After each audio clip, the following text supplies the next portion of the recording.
Dear participants of the conference, United States, politics, society, and culture. We are happy to welcome you from Kyiv. This is panel 7 of our conference, which was organized together by Taras Shevchenko National University of Kyiv, Faculty of History, and a Fulbright program in Ukraine, and Institute of International Education, Kyiv office. So it was a great experience.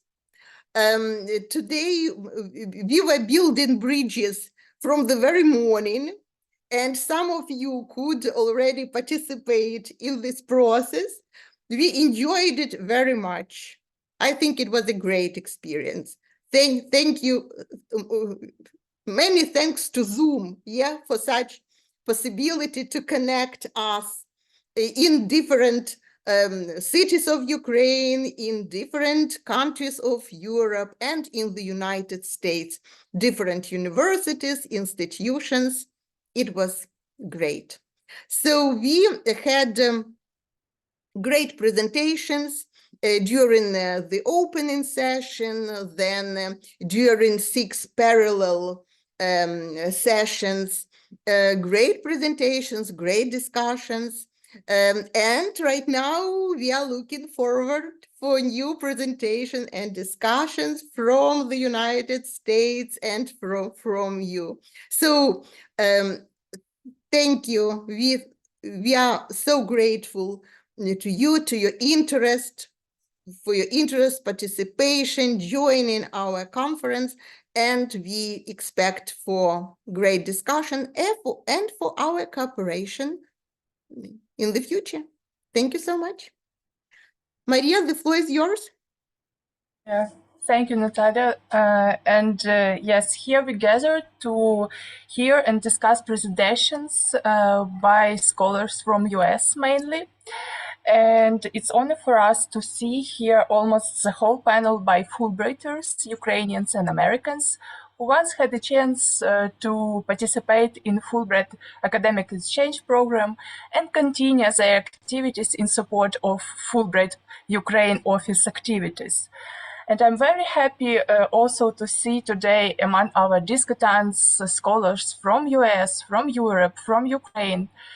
And we also honored to welcome today our friends from U.S. Embassy Kyiv, Public Affairs Officer Arthur Evans, also Cultural Affairs Officer Scott Whitmore, and Academic Affairs Specialist Vira Ternovska. We are grateful to our colleagues from the Embassy, and if you'd like to say a couple of words, the floor is yours.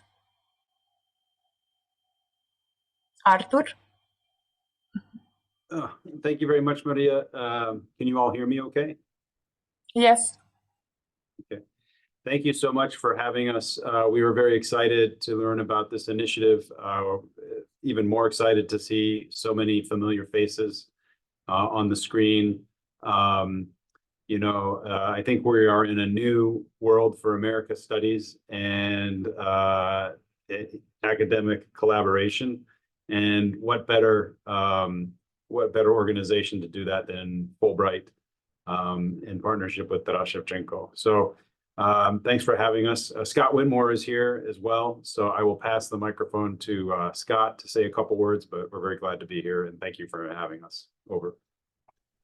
Thank you, Tuck. Thank you, Vera. Thank you, Maria. And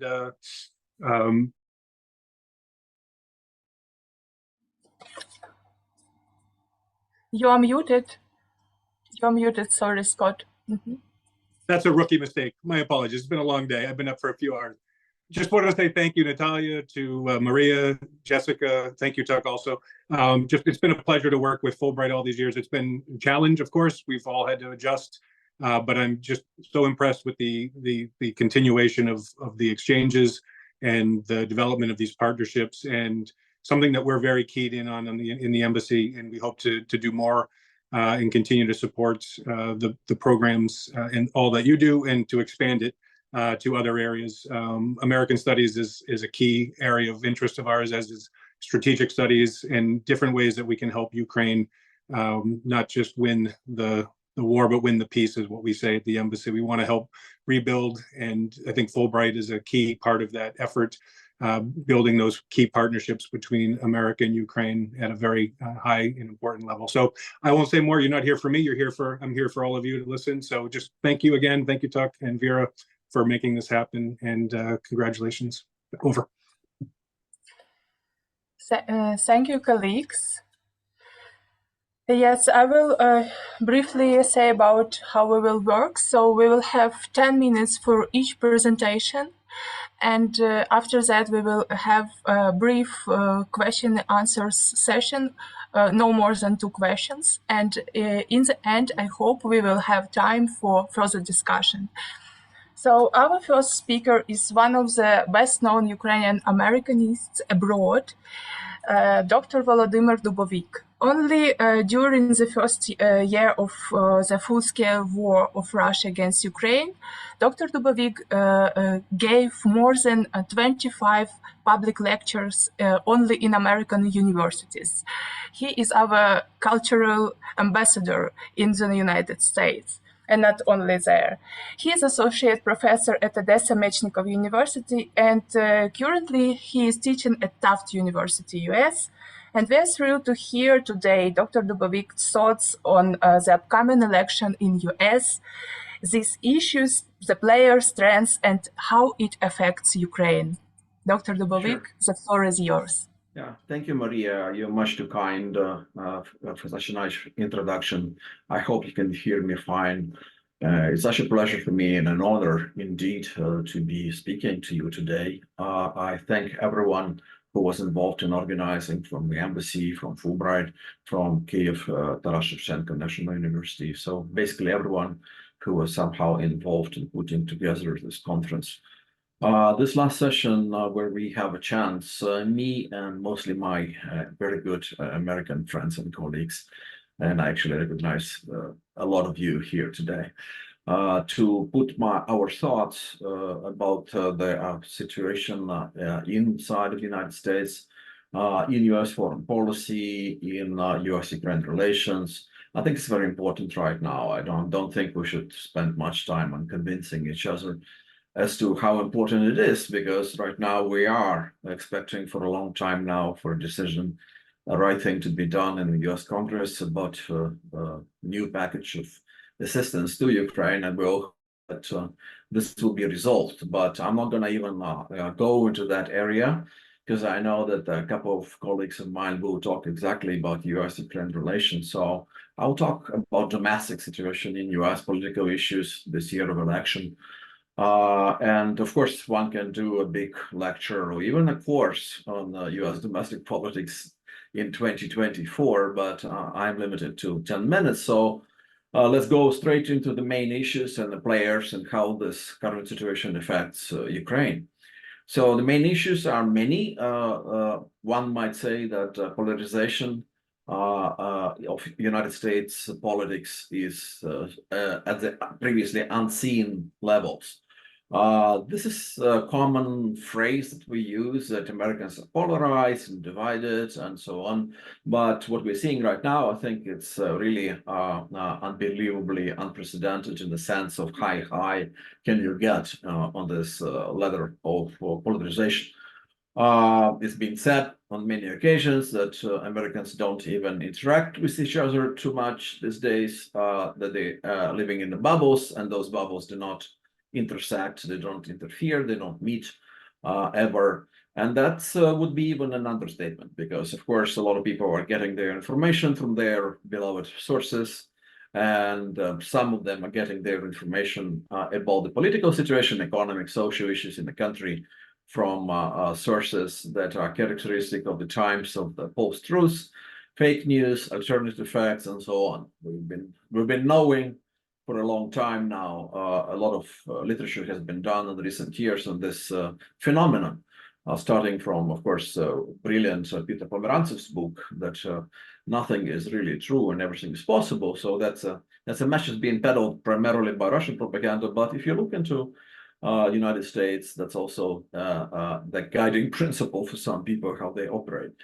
And that's a problem, of course, for Americans. There is a lot of polarization. I mean, how is it possible even that so many people, tens of millions of Ukrainians, don't even believe, Americans don't even believe that President Biden is a legitimate president, that they tend to believe that the election in 2020 was stolen. And even though there was no proof whatsoever, no single U.S. court has ever proven or, been given any evidence of that happening, but yet people believe in that reality, and that's unfortunately a big problem for United States. Another problem, of course, is that you have a certain movement within one of the major U.S. political parties, which is unusual in the sense that people there are not necessarily willing to work with across the aisle.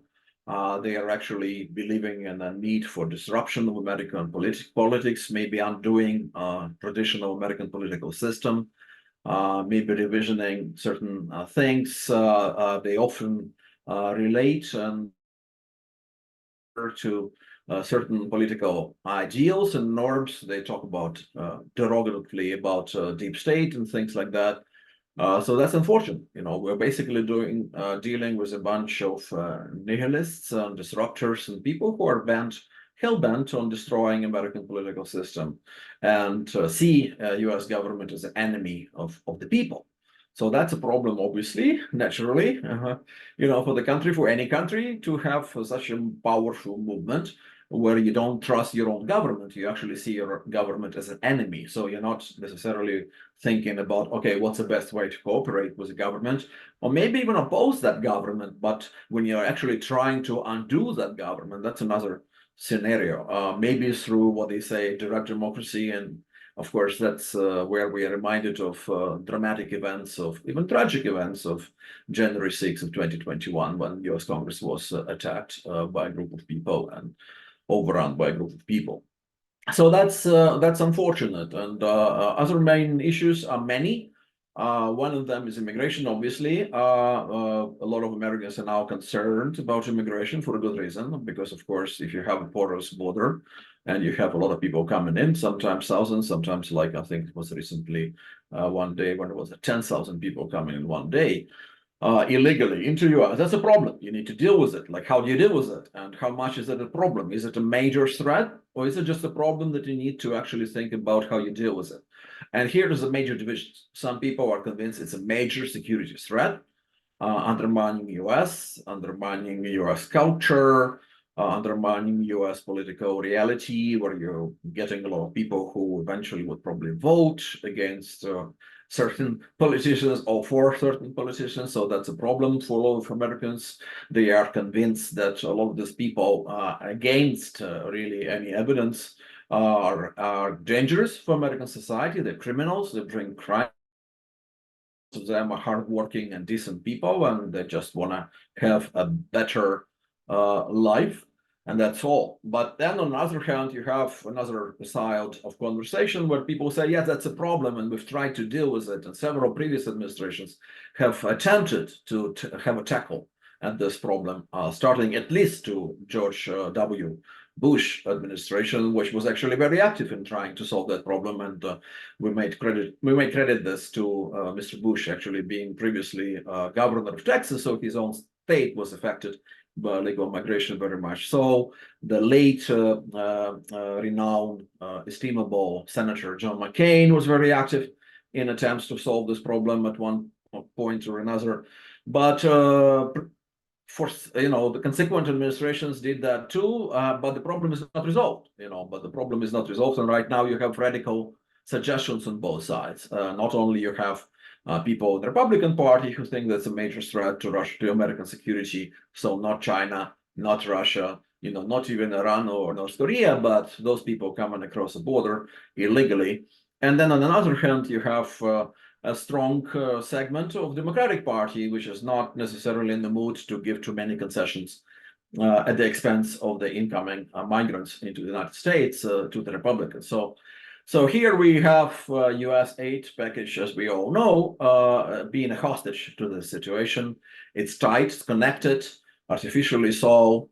to this issue of the southern border and getting that border under control. There are now, of course, attempts in both houses, but specifically in the House of Representatives, to actually disconnect it maybe from that issue of southern border immigration.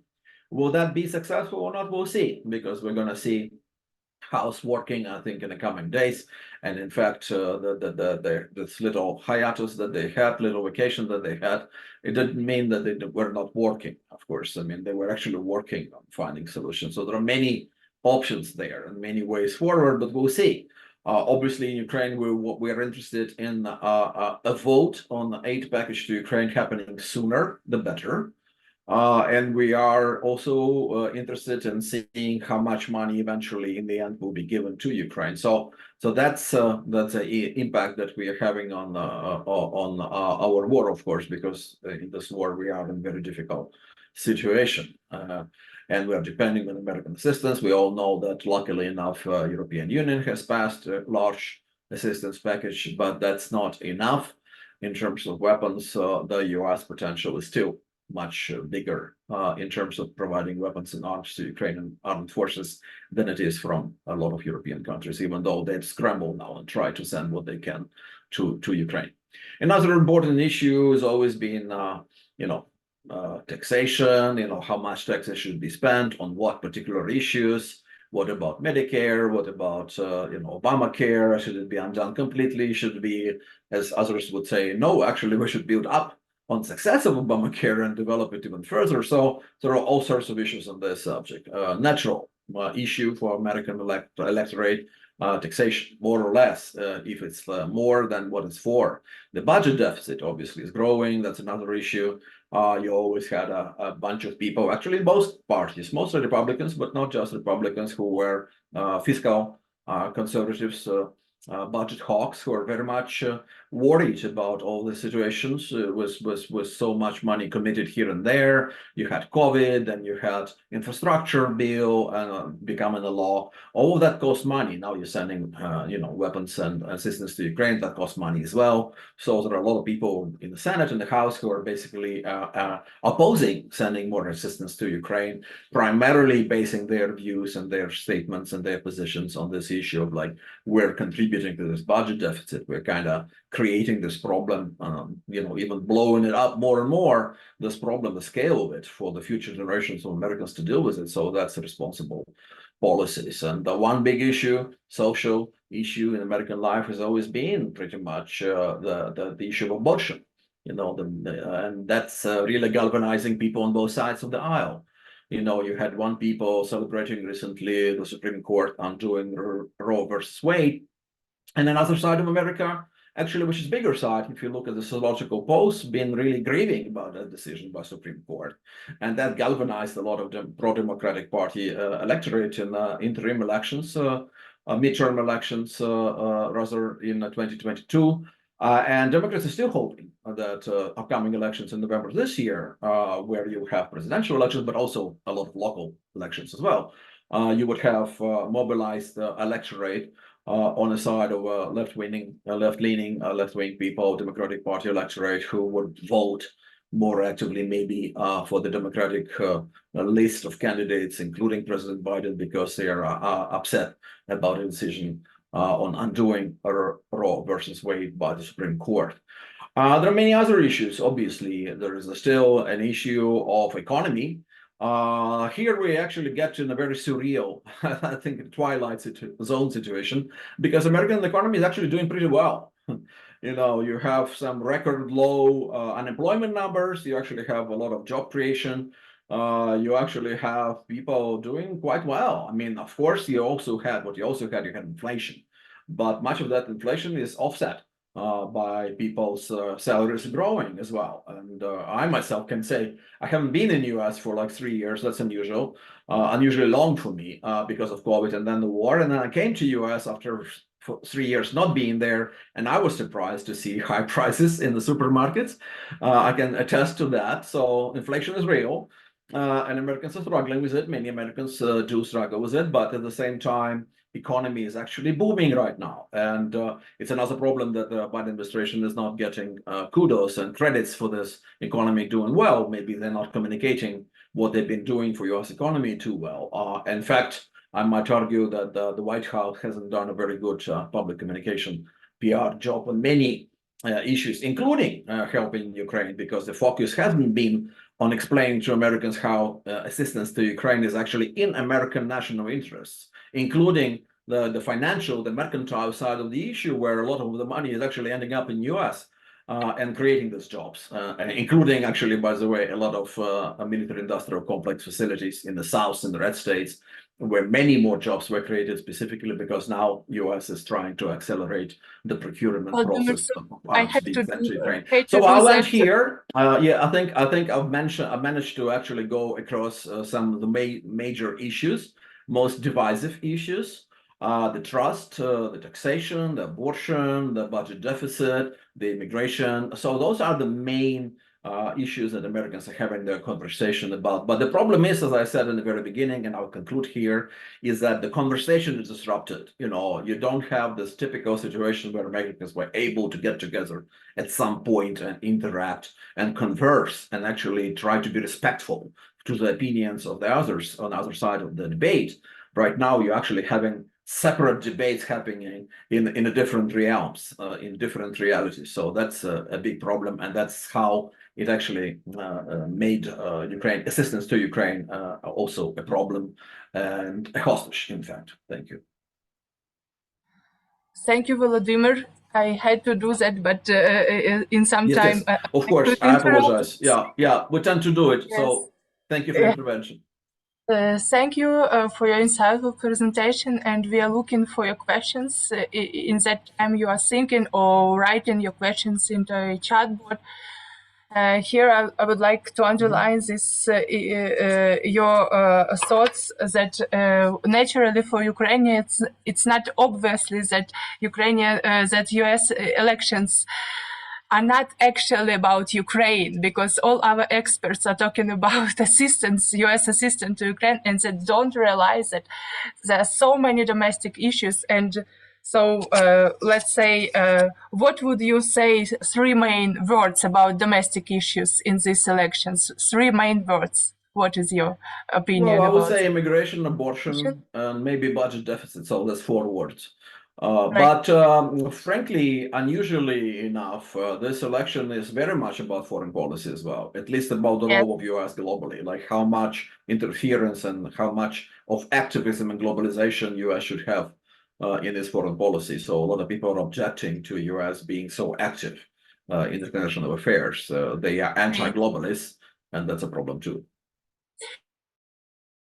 Give a floor to Maria Vilgoit. Maria, please introduce yourself briefly and ask your question. Hi. Yes, thank you. Thank you, Volodymyr and Maria. Yeah, my name is Maria Vilgoit.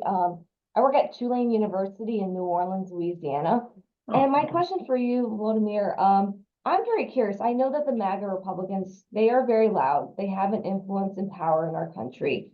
But how much does that really matter, especially in terms of independent voters? Where do they lie in this election? And do you think they have is there like a silent majority, or do they have a powerful influence that we're just not talking about? I mean, I know the MAGA Republicans and, you know, Trump supporters are loud, but a lot of people are saying that, you know, Trump might lose still in November because a lot of independents are not voting for him. They're not attracted to him.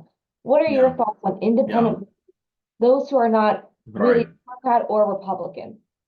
It's a great question. I mean, but the problem is also with independents that many of them are not enthusiastic about Biden either.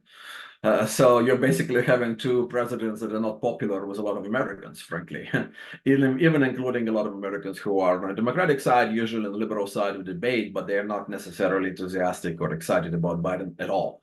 So, and that's where you have this independence being split. So the main problem for Biden, according to many experts, would be that a lot of people would actually stay home and not vote at all. You know, with a lot of this Biden coalition with which he won in 2020, there are signs that many of those people are not going to do that this time around. There will be no booming. So just trying to deny Trump an opportunity to come back to White House would not be a reason good enough for a lot of people to actually go out and vote. And that could become a problem. Independents are split as well. You know, if you look at the major issues, like for instance, immigration, a lot of them are worried about immigration. A lot of them are susceptible to the messages coming from the MAGA wing of the Republican Party about the border is not under control, what's going on there, and so on. Was budget deficit the same? Was helping Ukraine? Yeah, we are sending a lot of money to Ukraine, but situation on the front line in Ukraine is still very difficult. So a lot of people wondering aloud, including independents, many independents, like, is it even working? Are we helping Ukraine? Maybe it's time to actually cut supply and push Ukraine to sit down with Russians and negotiate some kind of ceasefire. So the Biden administration, like I said, didn't do a good job, I think, in explaining why U.S. should help Ukraine.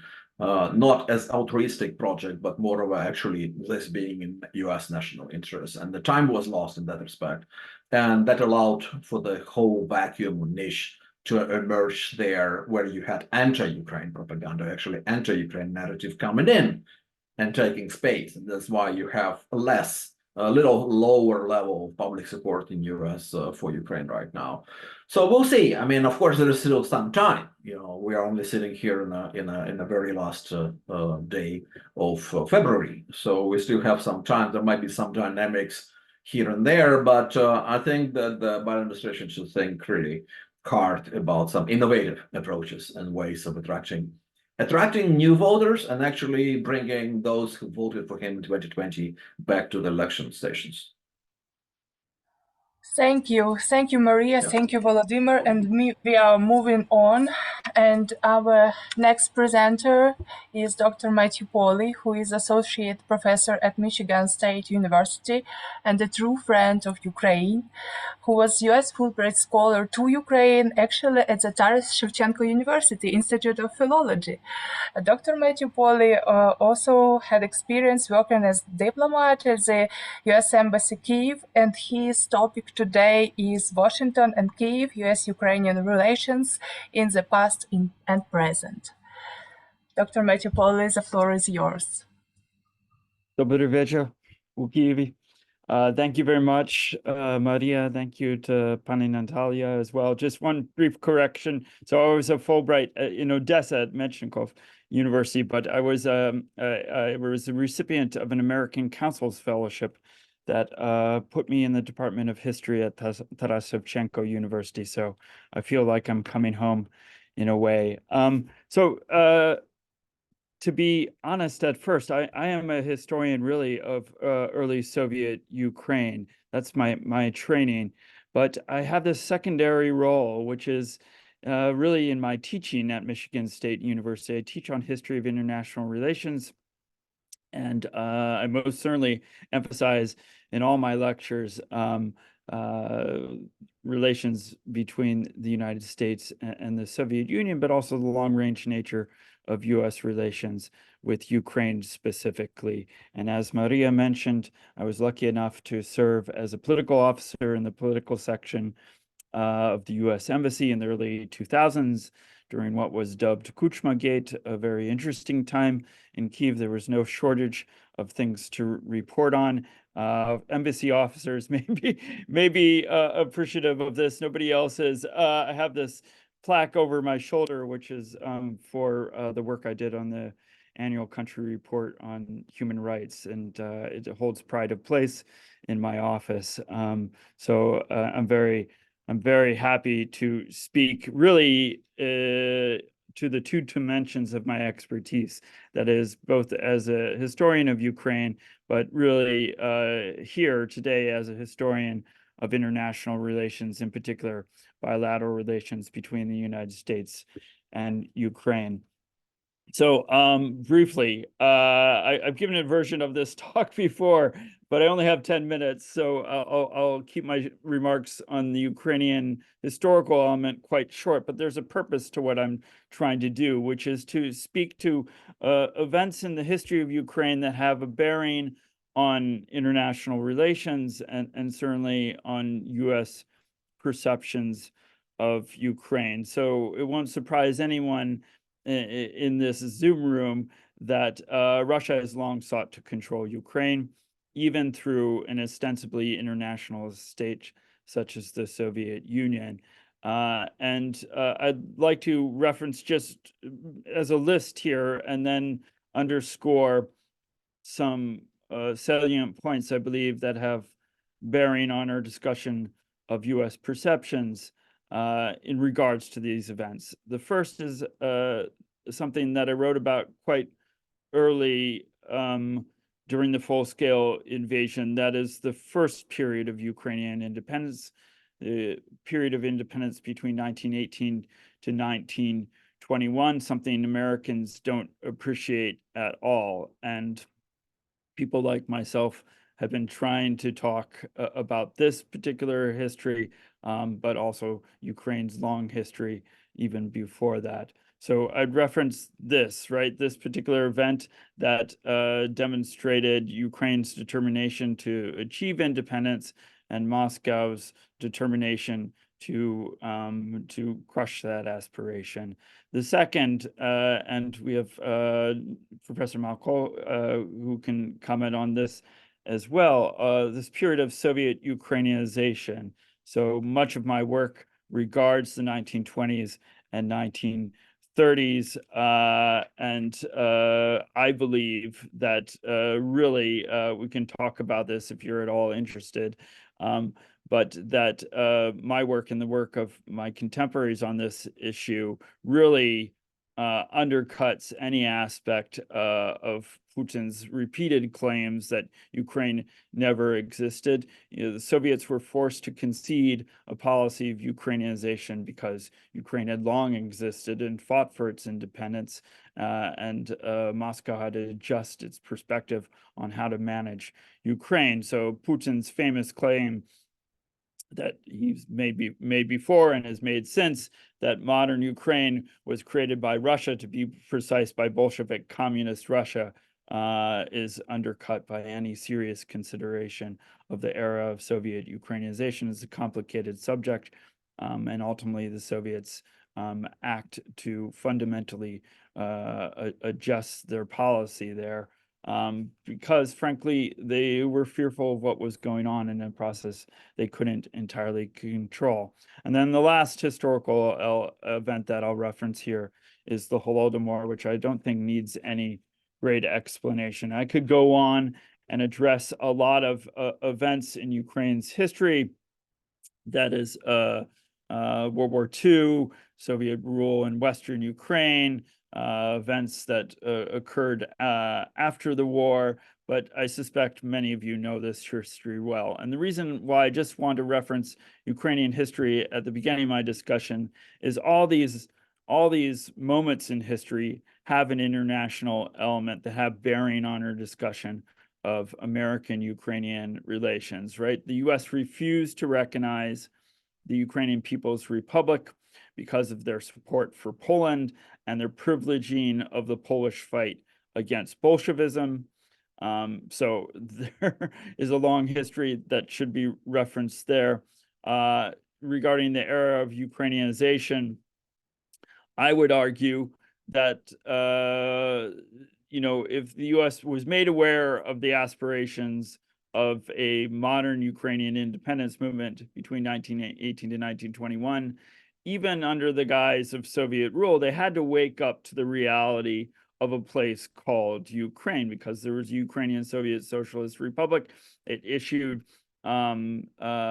documents that were distributed abroad in the name of this republic. We can query what it really was, but my work really regards education and schooling. So the Ukrainian Soviet Socialist Republic had a permanent representative in Germany from 1922 to 1927 that represented the interests of the Commissariat of Education. And my current work is on Odessa, and American visitors visited Odessa all the time to see what were touted by Soviet authorities as achievements of Soviet success, but they had to confront the reality of Soviet Ukraine when they went there. They often came by boat. They went to Crimea and then Odessa. visited important sites in Odessa, and I'd argue, if they opened their eyes, they should have been aware that they were in a place called Soviet Ukraine. And then lastly, the Holodomor. There are people here who can speak to this even more than myself, most notably my former student, John Vsetecka, who has demonstrated through his own work that there was international aid given to Ukraine even after the height of the famine. There was an awareness on the part of American farmers that famine was going on in Ukraine, and Ukrainian Americans forced the U.S. Congress to be engaged in historical discussions about the famine. So the U.S. Commission on the Ukrainian Famine that was formed in the 1980s did a really important work creating a record of testimony about suffering in the famine. All this, I'd suggest to you, should have made Americans much more aware of Ukraine before the moment in 1991. And yet, despite all this, I think there was a misappreciation of Ukraine, an ignorance, a continued willingness to see Russia as a sort of sole successor of the Soviet Union, and thus deserving of a primary role in the former Soviet space.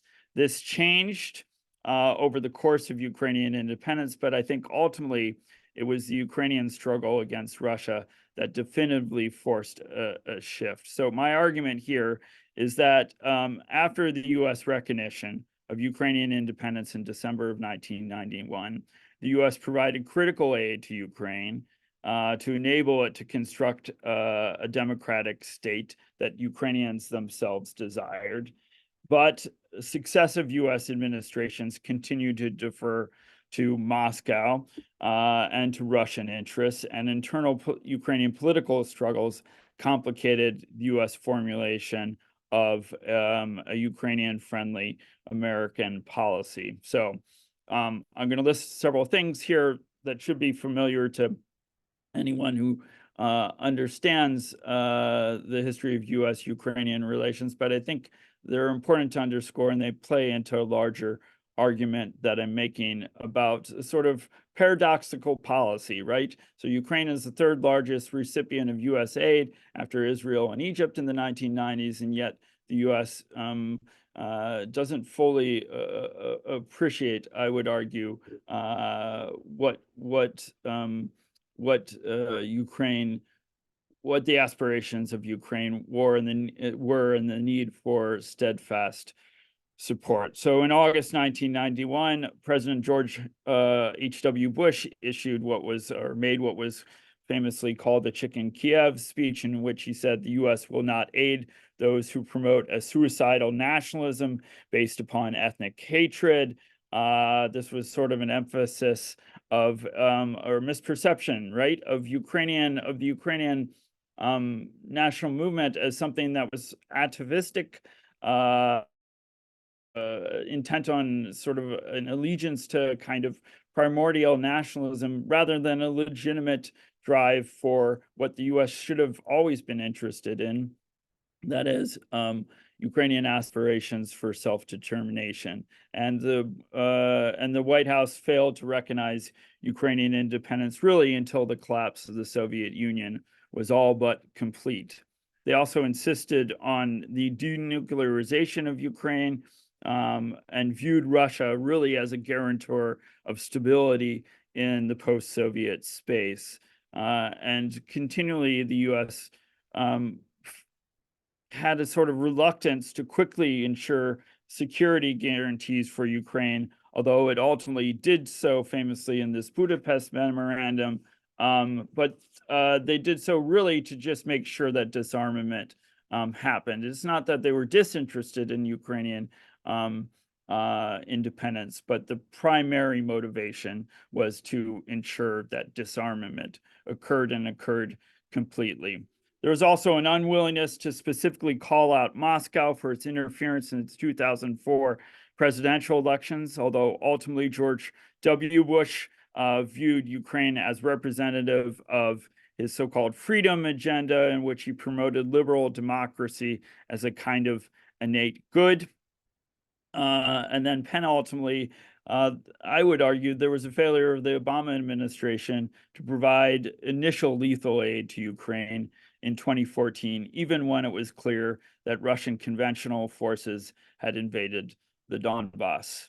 And then lastly, famously, President Trump's pursuit of aid, pursuit of a quid pro quo with President Zelensky, in which he insisted that the Ukrainian government investigate Burisma and Hunter Biden as a sort of in return for a sort of provision of lethal aid to Ukraine. So none of this, I would argue, I mean, these are a catalog, I'd say, of shortcomings of U.S. foreign policy, but none of this takes away, in my view, from a long-range story of, frankly, U.S. support for the independence of Ukraine that embassy officers fully appreciated and fought for. I can tell you my own war stories, or at least stories from the field of the early 2000s, if you're at all interested. But I think this was all laid bare during President Trump's first impeachment trial, when all these embassy officers, I tell this to my students all the time, came to Washington, D.C., gave testimony in front of the House, and began using the Ukrainian word for the capital city of Ukraine, Kyiv, which is what we had always written in cables. And yet the U.S. press had to catch up to it. And it was only in this moment that the New York Times began to start referring to Kyiv as Kyiv and not Kiev. This is what forced, I think, a symbolic change, but an important change all the same. I'm sorry, Matt, I should ask you to go to conclusions. Okay, yeah, very we'll go to conclusions quickly. Thank you. Thank you. So I'd say what I might offer, 10 minutes goes quicker than one thinks. The historical profession in the United States, I think, has been complicit partly in this narrative that I'm trying to draw here of at least, rhetorical support for Ukrainian independence, and frankly, direct and active support on the ground in terms of our efforts of the U.S. Embassy. But the historical profession, and maybe my colleagues will have things to say on this. I know there's a talk around the bend about the state of Ukrainian studies in the United States, offered by Dr. Vsetecka. But I'll say this is in terms of wrapping things up. So in too long, historians have sort of embedded this narrative of a failure to appreciate Ukraine for what it was, right? So Russia is often substituted as a default for the Soviet historical experience, right? In fact, when many of my colleagues are really only referencing events in Russia itself. When the annexation of Crimea occurred, I remember too many conversations that I had with colleagues who rationalized the annexation of Crimea in the interest of peace and judged it to be really more Russian than Ukrainian. And then to speak, and this is a complicated subject, but there has been, I think, a suspicion on the part of the field of sort of what some of my colleagues might view as nationalist interpretations of Ukraine's past at the expense of good, real, concerted studies on Russian imperialism, right? So Ukrainians were an active part of Soviet life, but there's been a failure, I think, to underscore the sort of asymmetric nature of power that gave Moscow the ability to, frankly, control Ukraine. So my last thought is this. This has had an effect on American perceptions and, frankly, on U.S. policymakers. It isn't as if there weren't people in the U.S. Congress advocating for Ukraine, including really important people, politicians from my own home state of Michigan.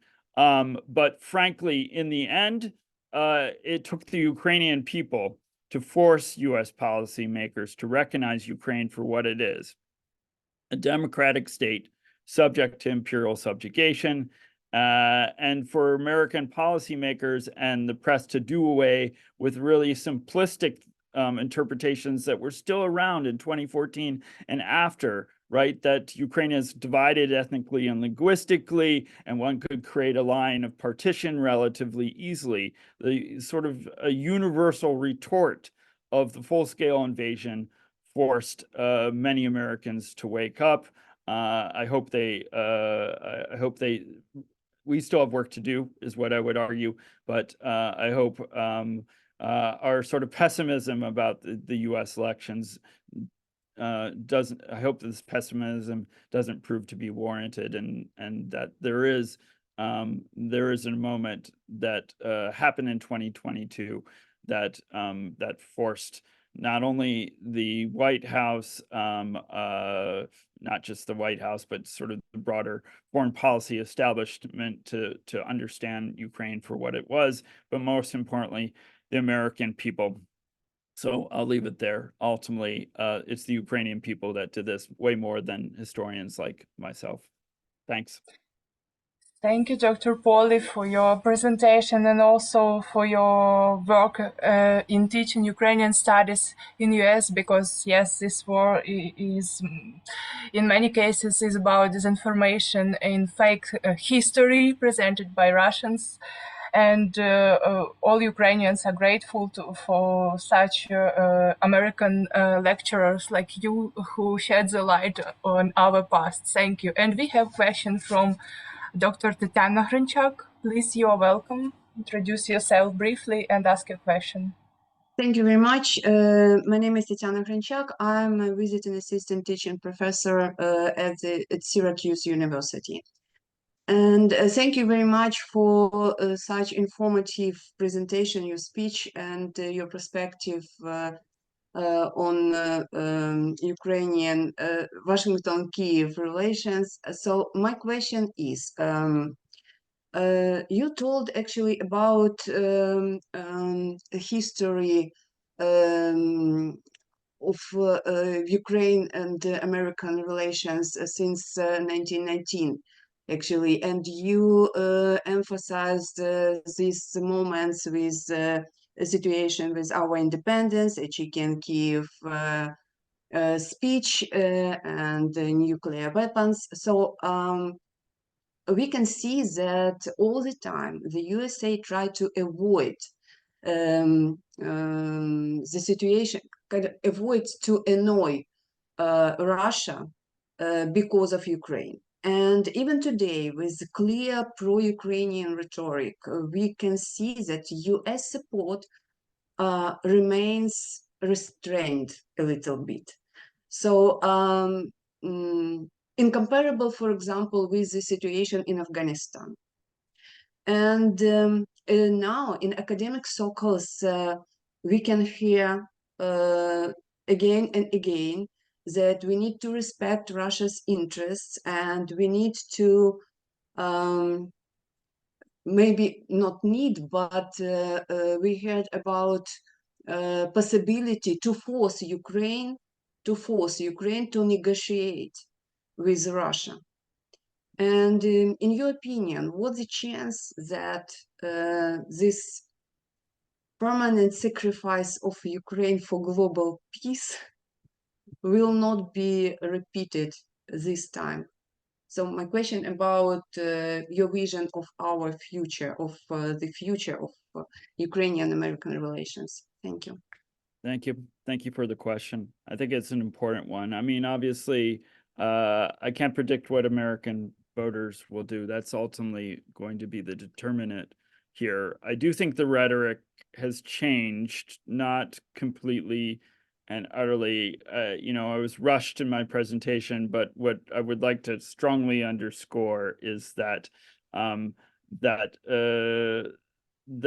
there is this sort of tendency, when push came to shove, for the White House to defer in a way to what you're arguing here, to Russian security interests, even if they didn't like it on occasion, right? There is in my view, there was sometimes American actions suggested a sort of limit to U.S. resolve. I would hope we're not there anymore. I know there's warning signs So, for example, I can just say anecdotally, I attended a vigil for peace in Ukraine, or vigil for the I forget how it was titled, vigil for suffering in Ukraine, vigil for those for Ukraine as a whole, and for anyone who's suffered as a result of the war in Ukraine, which is of course the entire population. And it was a sort of interdenominational prayer moment. And one of the speakers took the time to give us a lesson in the Salvadoran Civil War. And in my view, make a sort of implicit comparison to Ukraine. I mean, the general argument was the war ended when people had enough of the violence and people were willing to negotiate on peace.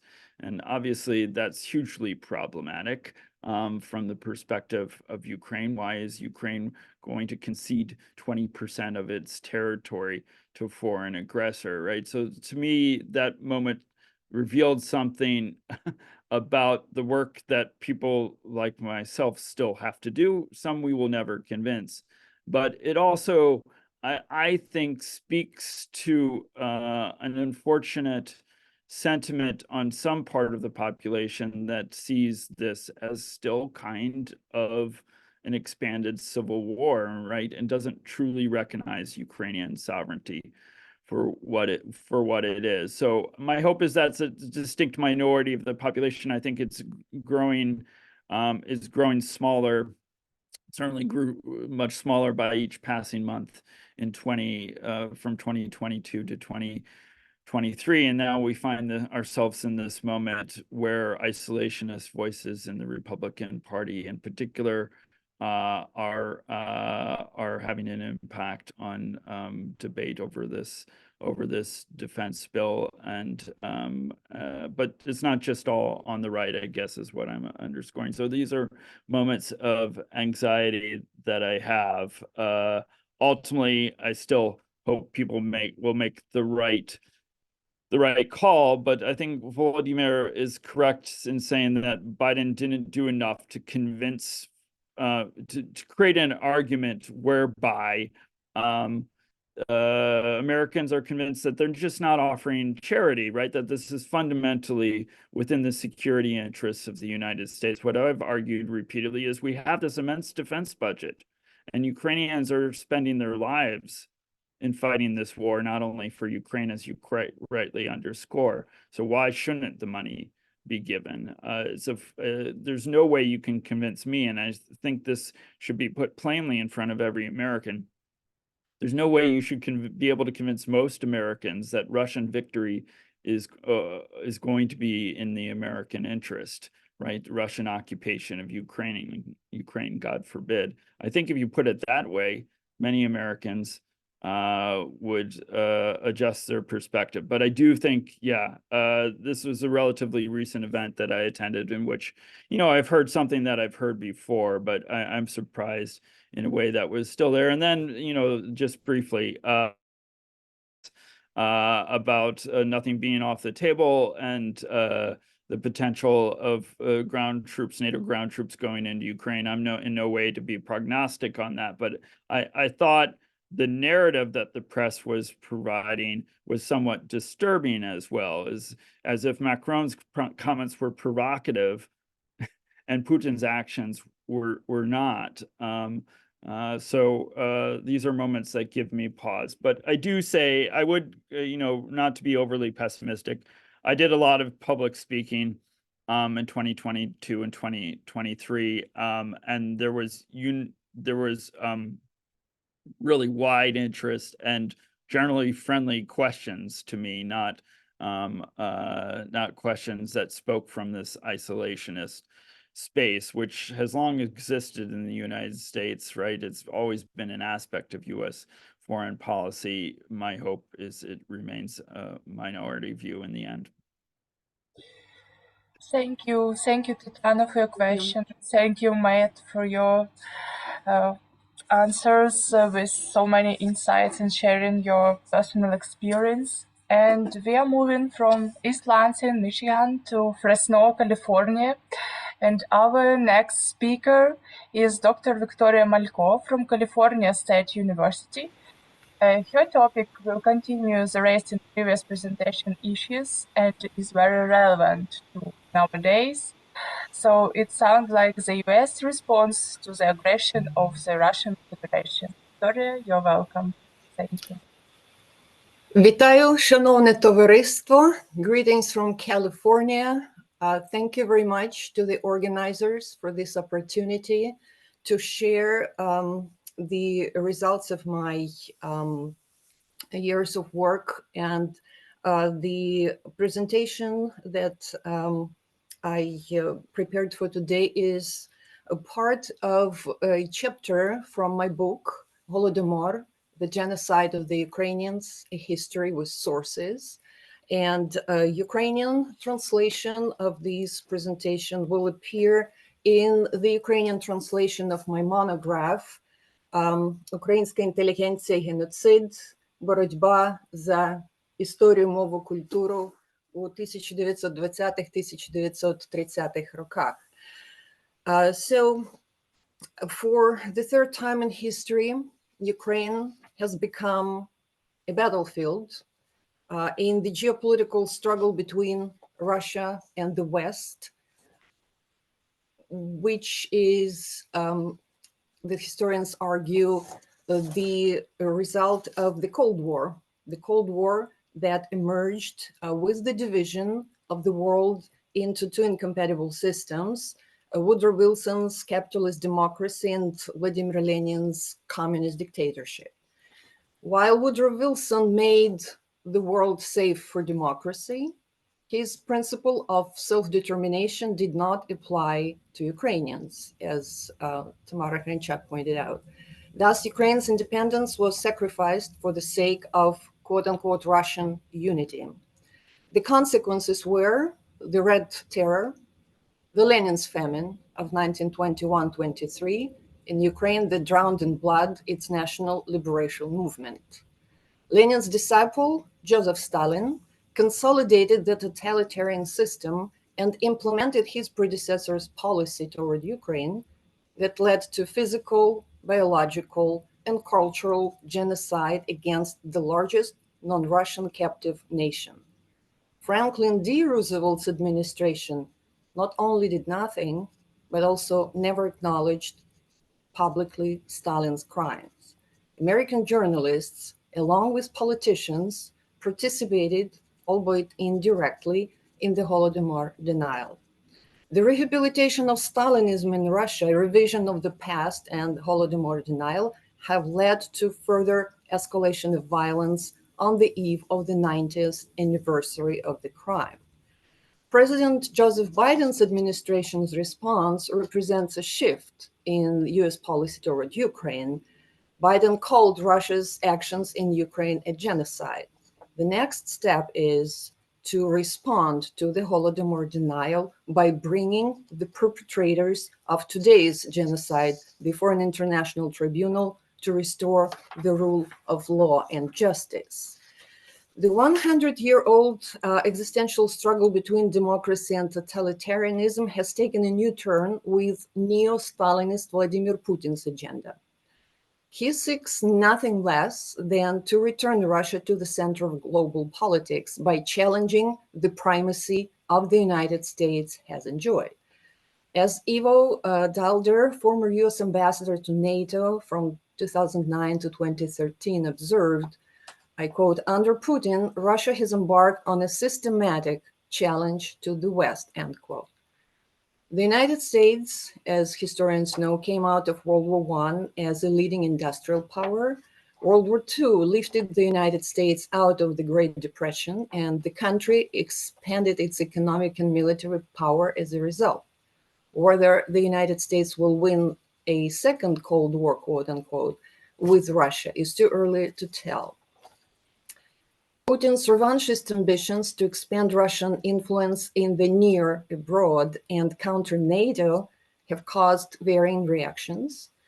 Some were anticipating this move, others were shocked by it.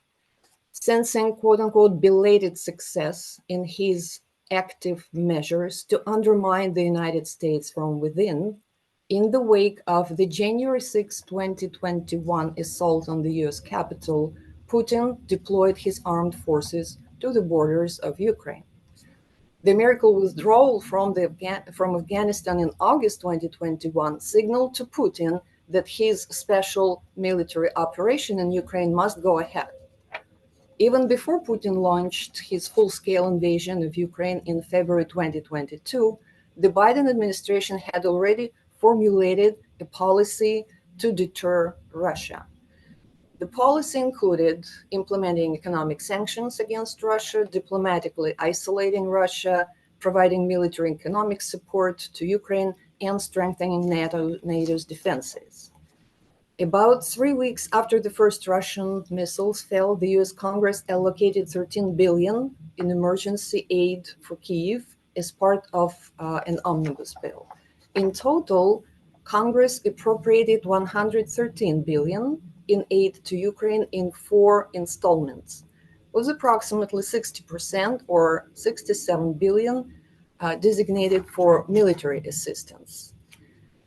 In September 2022, Ukrainian armed forces achieved significant success against the Russian army in Kharkiv. 2 months later, in Kherson, Russian commanders ordered to retreat from the Dnipro River's western bank to conserve manpower and equipment.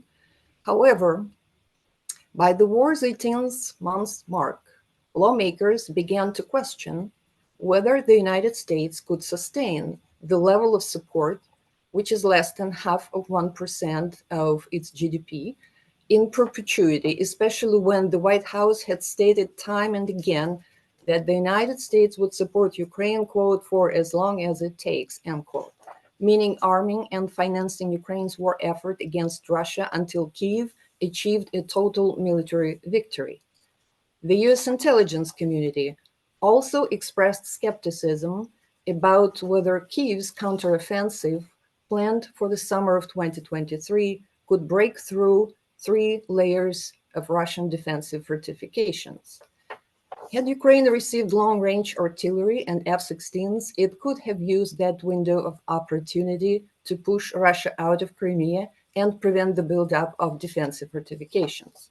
But by August 24, 2023, Ukraine's Independence Day, the Biden administration accomplished 2 objectives. Number 1, to assist Ukraine in resisting Russia's aggression, and 2, to ensure NATO was kept out of the conflict with a nuclear-armed Russia. American minimalist policy of pipette-like weapons supplies resulted in a grueling 10-week-long Ukrainian counteroffensive along 3 points of the 600-mile front line. The desired goal of a full Russian troop withdrawal, which Ukraine had been pursuing for over 2 years, has remained elusive. Some experts and analysts suggested adjusting US policy by pivoting toward armed neutrality so that Ukraine could keep the territory it held. On October 19, 2023, against the domestic political backdrop of a barely avoided government shutdown and the speakerless House of Representatives, President Biden sought to unify the American people as defenders of democracy. He gave a powerful speech from the Oval Office, laying out the existential challenge presented to global order and US leadership by Putin's aggression against Ukraine and Hamas' deadly attack on Israel on October 7th, Putin's 71st birthday.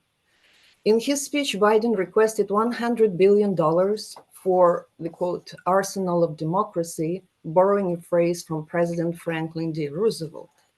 Of this amount, $60 billion would be allocated for Ukraine, $10 billion for Israel, and the remaining $30 billion for Taiwan, the Indo-Pacific, and border security. We are facing an inflection point in history, said President Biden. He also told Americans that the cost of walking away from the conflicts in Ukraine and Israel would be much higher. It would embolden aggressors elsewhere. It would threaten national security. It would erode American credibility. Ukraine and Israel, Biden noted, are democracies attacked by authoritarians bent on their destruction. Stopping them is consistent with American values. President Biden framed the argument in terms of American power and responsibility, stating that, quote, American leadership is what holds the world together, end quote.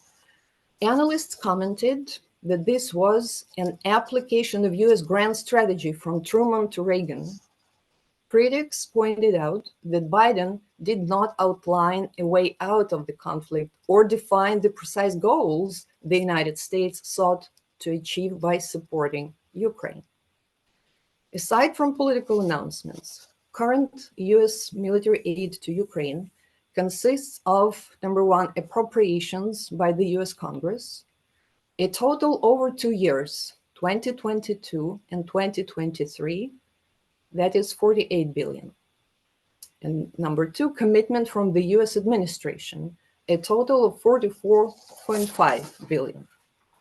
By November 2023, the actual military aid delivered to the Ukrainian territory had been 20.2 billion.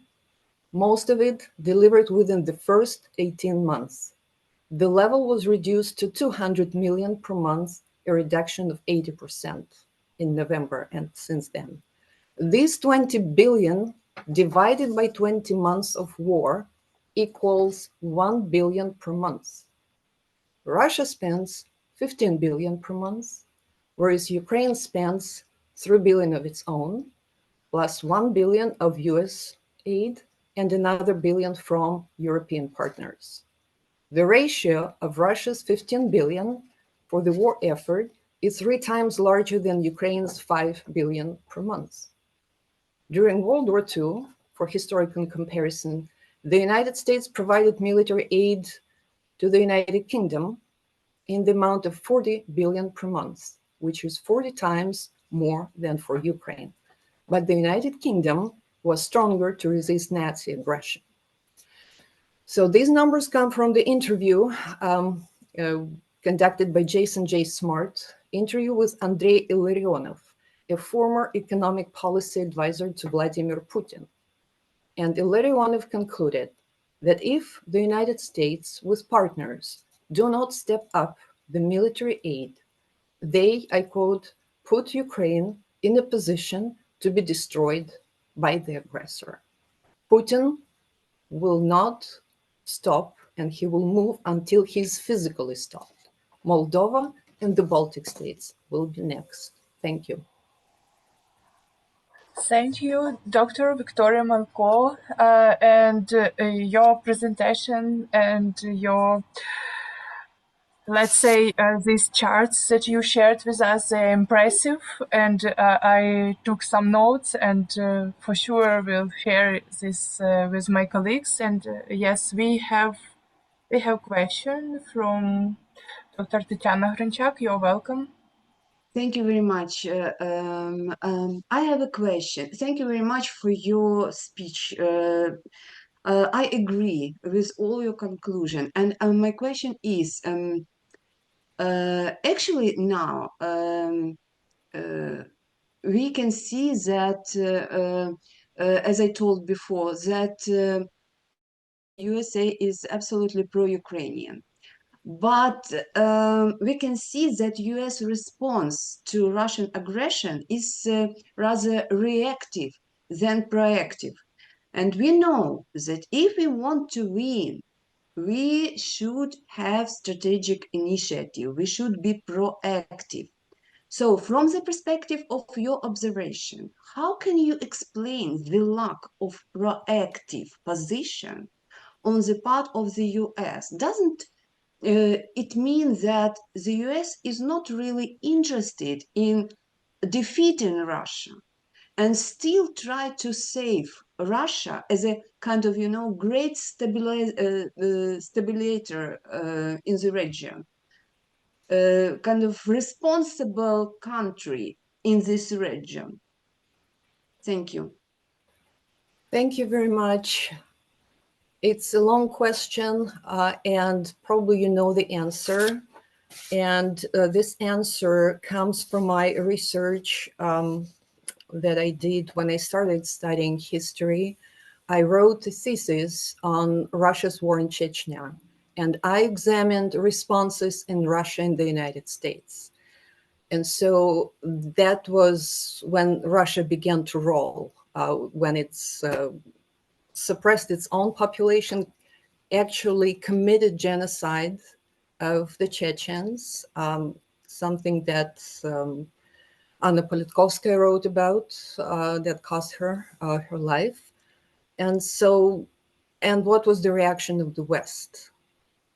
I concluded my thesis, and it's a very sobering conclusion, because I have seen that throughout history, irrespective of Democratic or Republican administration,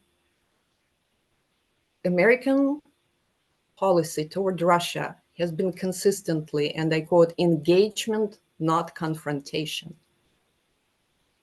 So where does Ukraine fit into this relationship between the three great powers that are members of the UN Security Council? Russia, China, and the United States. And the United States throughout history actually has helped to build up Russia, constantly trying to see that Russia would not be dismembered or any other excuses, just beginning with Woodrow Wilson's administration that was so concerned to deal with one indivisible Russia, to have a kind of one entity with which to conduct trade. And so from Kyiv Chicken Speech and other efforts to discourage Ukrainians from their foolishness, their independence, we see time and again that the Wilson's administration, State Department,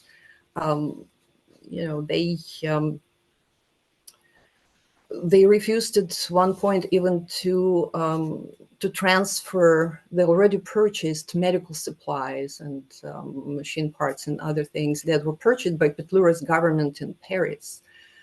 Those were sitting in warehouses, and they precluded that transfer of very much needed help to Ukraine at that time. Again, in the name that big Russians and little Russians will be able to kind of solve these issues among themselves, and there was no need to encourage separatism, quote unquote. And so Ukraine's independence was further sacrificed in 1994, when the United States and Russia and the United Kingdom essentially outsourced Ukrainian independence, achieved in 1991, when they forced Ukraine to surrender the third largest nuclear arsenal to Russia, where all those rockets and airplanes are now bringing death on the heads of the Ukrainian people. So Ukraine is in a very hard kind of geopolitical situation, and it has found itself for the third time in history in this situation. I very much hope that we, through the Ukrainian Studies programs, can educate the American people, the politicians, the diplomats, about the importance of Ukrainian history, and that the vote in support of Ukraine, standing with Ukraine, would really help bring reforms in Russia itself. So we shouldn't be worried about whether Russia would collapse or not. So there is a lot of. I'm sorry, I think we should worry because Russia should collapse. Yes. And this situation can stabilize a region finally. Right. Give Thank freedom you very to much. all Okay, colleagues, we have another question, and please, Natalia Horodnya, you are welcome to ask a question. I'm sorry to interrupt your colleagues, but we have two more presentations today and need to give the floor to all of them. Please, Natalia. Yeah, actually, I have some comments, but I think it takes time. That's why if I have time at the very end of our meeting, I have some questions and comments. But first, I think we will listen to other presentations, yeah, and then if we have time. So the questions were raised here, very important, and the answers are not so simple as we would like to give simple answers. Actually, recently I read some papers by George Kennan, very influential in the United States scholar and diplomat. And I found so many interesting information about his impact on US policy on the Soviet Union, the Russian Federation right now, and Ukraine. And as we know, American scholars and diplomats, they studied Kennan's papers sentence by sentence, word by word. And over there, you will find a lot of interest in actually, if I have time at the very end, I will comment. Yeah, if not, perhaps I will even record a separate video because it was my topic for today's conference. So I think everything is not so easy as it looks like. Yeah, thank you so much. Thank you, Professor Volodymyr. Yes, and as Dr. Malko mentioned, that Ukrainian Studies in US have mission to shed this light about Ukrainian history. And here now it's honor for me to give the floor to Fulbrighter, to another true friend of Ukraine in the United States, Dr. John Vsetecka. He was on his Fulbright in Ukraine at the Institute of History, National Academy of Sciences, just in times when the full-scale war started. Since the first days of war and till now, and we know that in future he stands with Ukraine. And today, Dr. Vsetecka is joining us from Harvard Ukrainian Research Institute with his brief overview exactly of Ukrainian studies in the United States and how these studies changed since the full-scale war. Dr. Vsetecka, you're welcome. Thank you. Добрий день, добрий вечір. Дуже дякую за запрошення. It's a great honor to be speaking with all of my colleagues here today, especially as part of the Fulbright family, which I'm eternally grateful for. And it's just a pleasure to be with you all and talking about important issues. And I'm very grateful that Professor Malko provided a transition about the importance of Ukrainian studies, of which I would like to speak on now. And just start with the fact that I think that Ukrainian studies is not only of academic interest for us, but also of security interest for the United States. And I'll talk about this a little bit today. From the onset of some of what I will call Putin's erroneous speeches on history going back to July 2021 and in February of 2022, scholars within Ukrainian studies have been critical for countering Putin and Russians' arguments about the non-existence of Ukraine, and the academics that are involved in Ukrainian studies are central to displaying the history of Ukraine, talking about its people, its language, its culture. And so I really think it's critical just to state that at the beginning of how important academics and particularly historians of Ukraine have been to helping the media and the public understand not just Ukraine, but Russia, and also, Russia's long sort of empirical history against Ukraine and other places which have been mentioned. So I just want to mention that here. I join you from Harvard Ukrainian Research Institute, which was actually founded in 1973 and is celebrating its 50th anniversary this year. So it's an important year to be at the Institute. And I mention this because I think that it really can't be stated enough how important a place like the Institute, or its acronym HURRY, is to Ukrainian studies. It's really been a central point, not just in the United States, but in the world, for bringing scholars all over on different topics to study and talk and debate about topics related to Ukraine. Now, I could talk about many different factors in the West and in North America particularly. There's also the Canadian Institute of Ukrainian Studies and others, but I want to focus just on the US today because I only have very limited time. Going back to really the 1960s and the 1970s is when there was sort of a real emergence of Ukrainian scholarship in the United States. It started earlier in Canada in the 1940s, actually, like in Winnipeg and Saskatchewan, where cultural courses on Ukrainian topics were first taught. But it was really the Ukrainian immigrants and the diaspora populations that came over in the 40s and 50s that started studying Ukrainian in some serious manner before it actually got to an academic context. And in the United States, when it started to get into an academic context, it was limited to sort of government departments and political science departments. It would take a long time for it actually to become somewhat mainstream in places like, history departments and Slavic languages and literatures, which to this day, I would argue, are still dominated by Russian studies to a great degree. So I think that the impact of this war has sort of a few components that we need to discuss. One is that there is a long history of Ukrainian studies in the United States, and we should, explicitly state this. But that being said, Ukrainian studies exist on a much smaller scale compared to Russian studies, and this is a well-known fact. Now, we also have to admit that Ukrainian studies enjoys a sort of privilege that other area studies don't, in the sense that there are several places to study Ukraine, Ukrainian language, Ukrainian history in the United States. One can go work with somebody like Professor Pauly, Professor Malko, or others, Serhiy Plokhy at Harvard, Tim Snyder at Yale, who's released a great course for everybody to watch about Ukrainian history. There are places to go. Whereas, our friends in Belarus or Kazakhstan don't necessarily have the same type of centers or availability for study that Ukraine does. So we have to look at it in sort of a twofold position. On the one hand, Ukrainian studies is sort of privileged. On the other hand, there's just not enough of Ukrainian studies, and it still is subversive to Russian studies to a great degree. Now, the war has changed this dramatically. When I got back from Ukraine in the fall of 2022 and started teaching again, I was teaching a course on, it was called Europe and the World. And the first thing that the students asked before anything is they said, when are we going to talk about Ukraine? Now, this was a great surprise for me because students weren't always interested perhaps in Ukraine, or at least US students in the same way. But they came to me without any prompting asking when we would start to talk about Ukraine.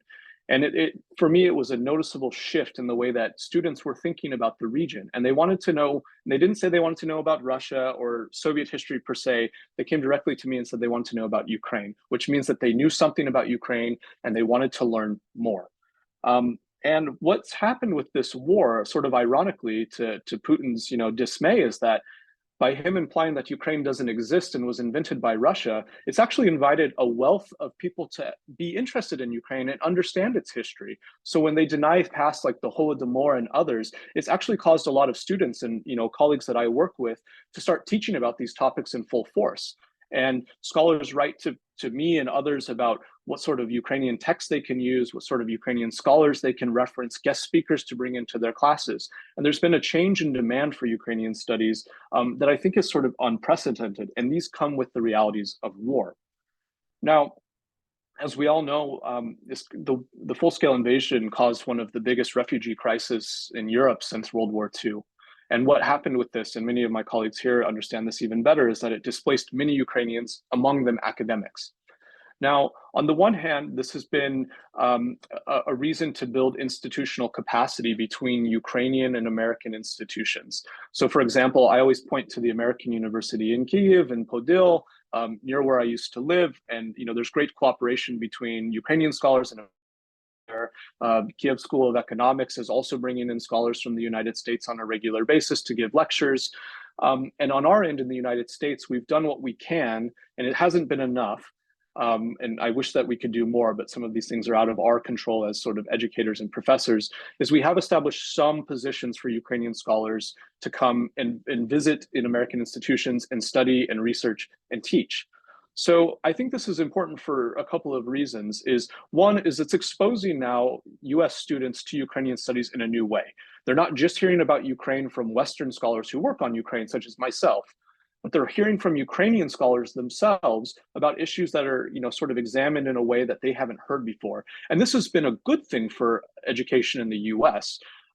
So in some ways, there's availability and a bigger capacity of Ukrainian cultures, such as Ukrainian language, history, sociology, political science, you name it.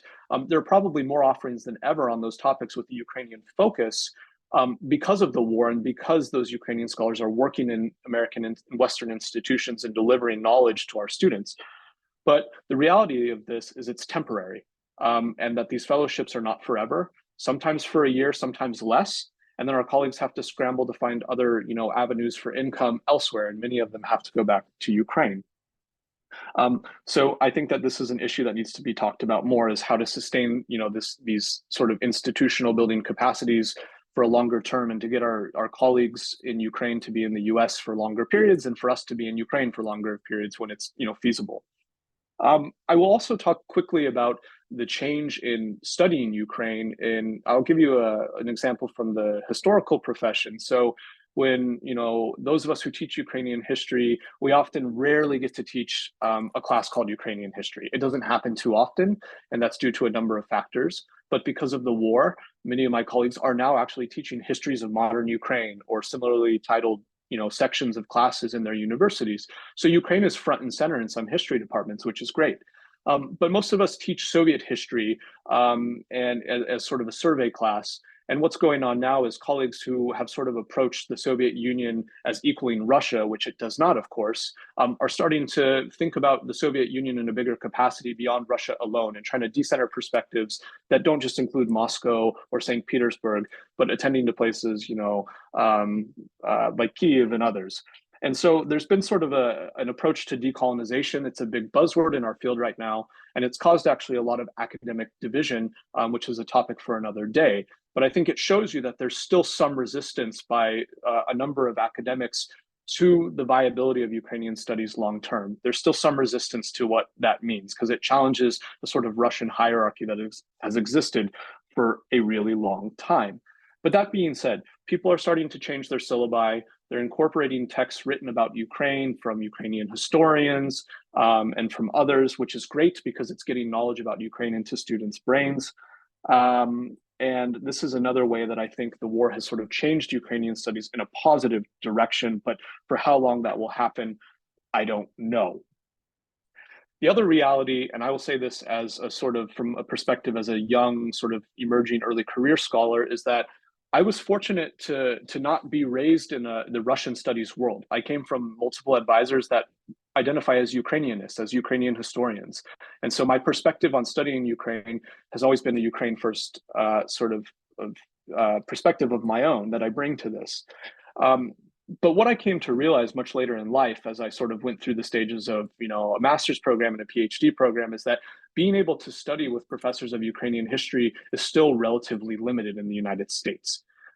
So for as much work that has been done on promoting Ukrainian studies, and for example, I founded and helped co-edit the site H Ukraine, which is part of the general HNet platform that promotes Ukrainian scholarship and academic knowledge. That has been a great boost to Ukrainian infrastructural academic thinking. I think it's played a positive role.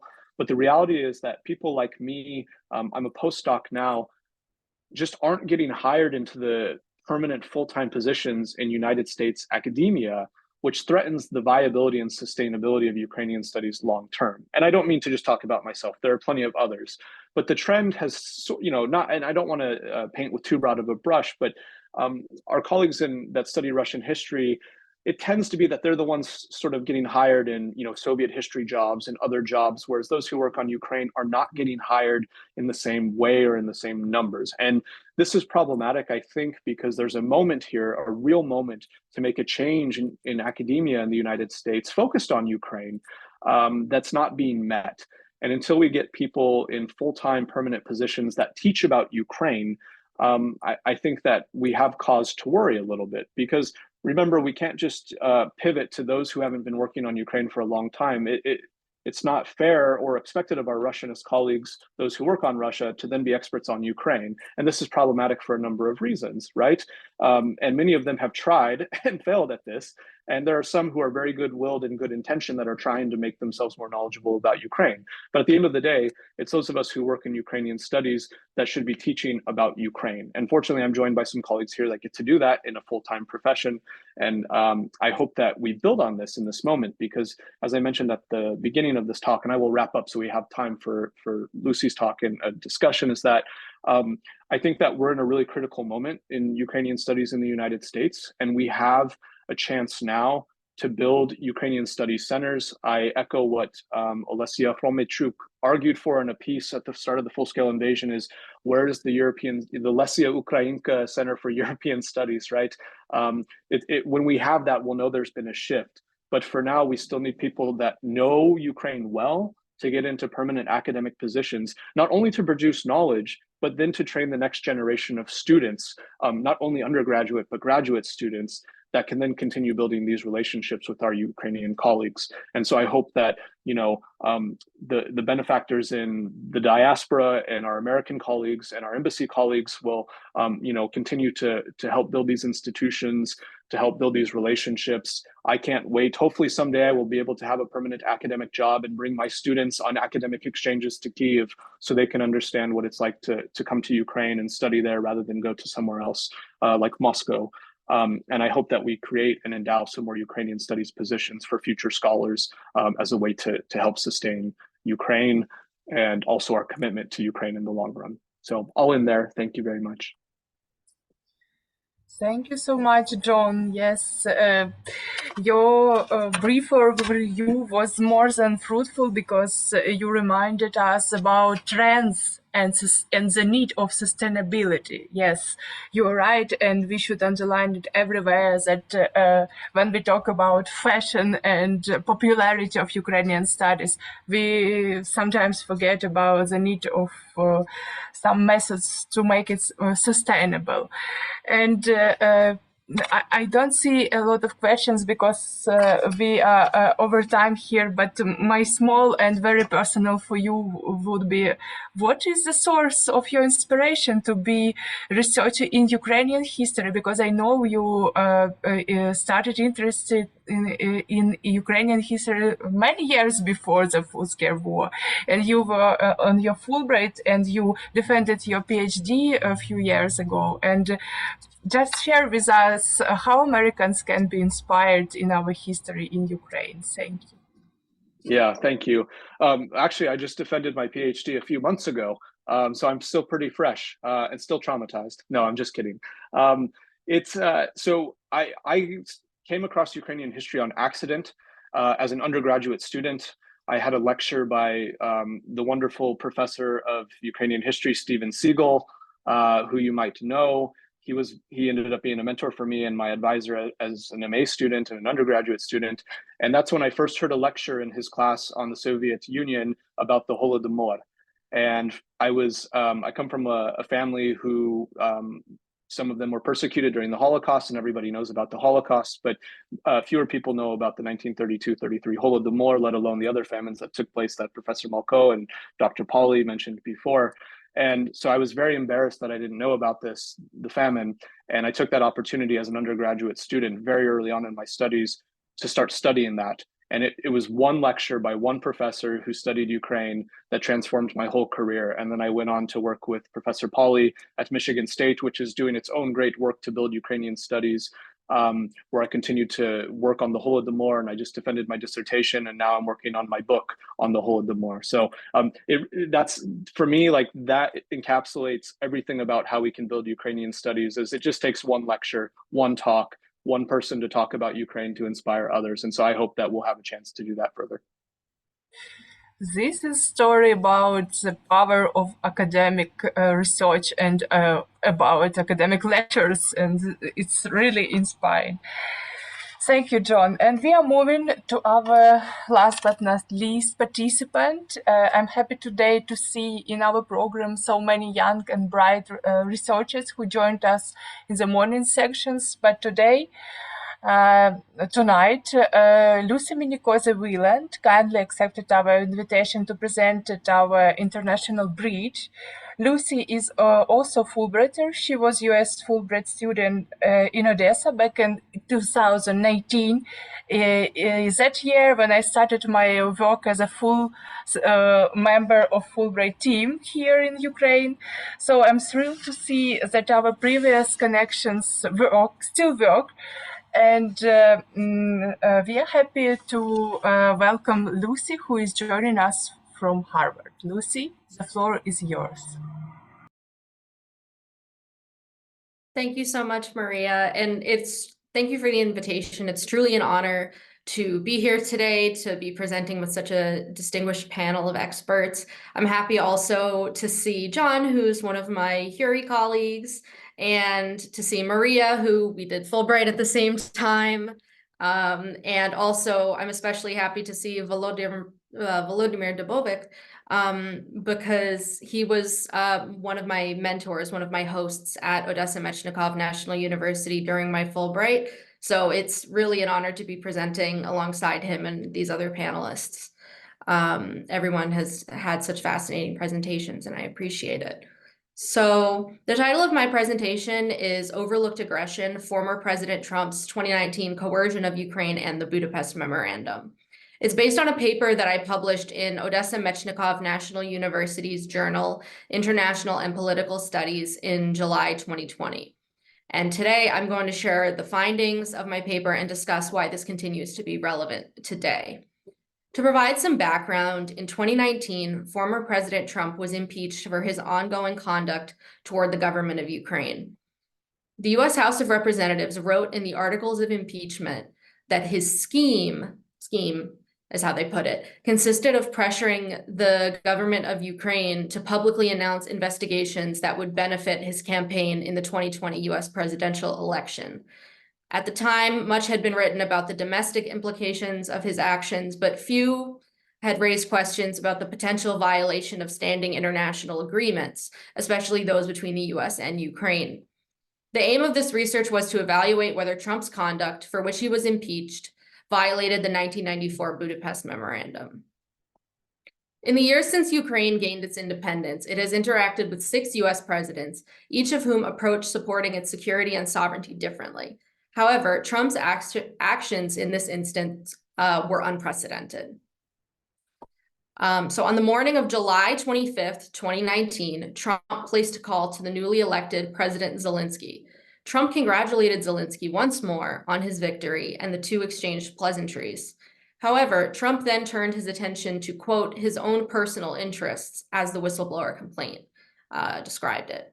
I would like you to do us a favor, though, Trump said, because our country has been through a lot and Ukraine knows a whole lot about it. The goal of Trump's conduct was to pursue an investigation, or at least the public announcement of an investigation, into Joe Biden in order to give himself an advantage in the 2020 presidential election. To this end, he sought to, quote, pressure the government of Ukraine by conditioning $391 million of vital U.S. military assistance, which had already been approved by Congress, on Ukraine's willingness to cooperate with his efforts. Additionally, Trump asked that Zelensky locate and return servers used by the Democratic National Committee and by wealthy Ukrainian actors to allegedly stack the 2016 election against Trump. This alternative narrative, one in which Trump was the target of a DNC Ukraine conspiracy rather than the benefactor of Russian election meddling, was initially presented by the Kremlin. Upon closer inspection, none of these claims have proven accurate, but they were widely reported in American conservative media. Trump and his associates decided to pursue these DNC servers outside of official channels. Trump's ongoing conduct toward Ukraine was brought to light by the publication of a whistleblower complaint by an anonymous individual who was presumably working in the high ranks of the White House. The author's name was withheld from the public and from Trump for their own personal protection, but Congress and other government individual's identity. The publication of a whistleblower complaint is entirely legal. An official may choose to do this if and when they have observed a serious or flagrant abuse, violation of law or executive order. consistent with the definition of an urgent concern in accordance with certain US laws. This is not the same thing as leaking classified information on the internet, how we normally think of whistleblowers. This is a legal process that happens in the US government. Now that they had been made aware of this investigation, because of the whistleblower report, Congress understood the gravity of Trump's conduct and began its investigation. In response to this public revelation, Trump ultimately released the military and security assistance to the government of Ukraine, but persisted in openly and corruptly urging and soliciting Ukraine to undertake investigations for his personal political benefit, as stated in the articles of impeachment. Trump then ordered his employees, the White House staff, and executive branch agencies not to cooperate with the investigation. This was an unprecedented act, pitting two branches of government against each other, which are supposed to cooperate and serve the people of the United States. Impeachment is the only way that a US president can be charged with a crime in the United States. Only 3 US presidents have ever been impeached: Andrew Johnson in 1868, Bill Clinton in 1998, and Donald Trump in 2019, and again in 2021. After hours of extensive debate and discussion, Trump was impeached on December 18th, 2019, for the high crimes and misdemeanors of abuse of power and obstruction of Congress. Impeachment serves as a confirmation of Trump's wrongdoing in his conduct toward Ukraine and toward the US. In the eyes of the House of Representatives, Trump pressured a foreign government, abused the power of the presidency, and did so for personal political gain. So let's talk about the Budapest Memorandum. I'm 100% confident I don't need to explain what the Budapest Memorandum is to a room of Ukrainian and American experts on the subject, but I'll reference a few relevant sections. So Section 3 of the Budapest Memorandum is the most applicable to the conduct of Trump and his associates in 2019 because it focuses on non-military threats to Ukrainian sovereignty and security. An important extension of Section 3 of the Budapest Memorandum is that, as directly cited in the document, it acts on in accordance with the principles of the CSCE Final Act. I conclude that Trump's conduct toward the government of Ukraine violated the Budapest Memorandum based on an analysis of the relevant sections of these documents. To cite specific terms in each of these policies, Trump and his associates used an act of military or of political, economic, or other coercion to subordinate or influence the internal affairs, political, social, economic, or cultural systems, or laws and regulations of Ukraine in order to serve his own interests or to secure advantages of any kind. Even though this instance of Trump's conduct was unique in that it directly violated an international agreement, detrimental foreign policy and the degradation of international norms were nothing new for the Trump administration. Looking toward the future, there is a legitimate possibility that Trump will be reelected in 2024, and the political ramifications of this could be enormous. Referring to Russia's invasion of Ukraine, Trump has made claims that he will, quote, end the war in 24 hours if he is elected president. He stated that he would do this by attempting to bluff both Zelensky and Putin in order to force them to make a deal, regardless of what that deal might look like. His strategy would essentially hold the Ukrainian people hostage in an effort to, quote, end the war as quickly as possible, most likely to frame it as a win to domestic audiences. So what would this deal look like, assuming he made one? In the past few months, numerous US politicians have suggested that Ukraine should accept a ceasefire agreement that involves ceding some of its territory to Russia. Some of them are among a group of Trump-supporting Republican congressional representatives who seem determined to block the passage of US aid to Ukraine at any cost.